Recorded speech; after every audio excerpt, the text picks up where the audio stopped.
రండి రండి. ఏం చాలా రోజులైంది, అసలు ఈ మధ్య కనిపించట్లేదు. ఎప్పుడు వద్దామన్నా అసలు కుదరట్లేదు. ఇంట్లో పనులతో పిల్లలతో అట్లానే సరిపోతుంది. ఉందండి.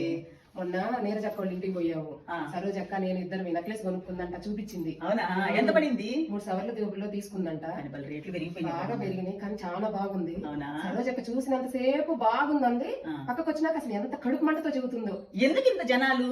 ఉన్నోళ్ళు ఏడుస్తున్నారు, లేనోళ్ళు ఏడుస్తున్నారు. మొన్న నీరజ వాళ్ళ ఇంట్లో దొంగలు పడ్డారు కదా, మా ఇంట్లో ఎందుకు పడలేదని ఆ ఏడవలేదప్పుడు నక్లెస్ కొనుక్కుంటే అంత ఏడవడం ఎందుకు? ఎందుకు అనుకుంటారు? కడుపు మంటతో ఏదైనా మాట్లాడిద్ది గానీ అట్లా అడుగుతుందా? బాధలు ఉన్నప్పుడు మాత్రం ఆ బాధలు మాకెందుకు రాలేదే అని మాత్రం ఎవ్వరు అనుకోరు. ఏమైనా కొనుక్కున్నా, ఏమైనా కట్టుకున్నా, ఎక్కడికైనా వెళ్ళినా మాత్రం అరే మాకు లేదే, మాకు లేదే, మాకు లేదే. బాధలు ఒక్కటి అడగరు, మిగతా అన్ని అడుగుతారు.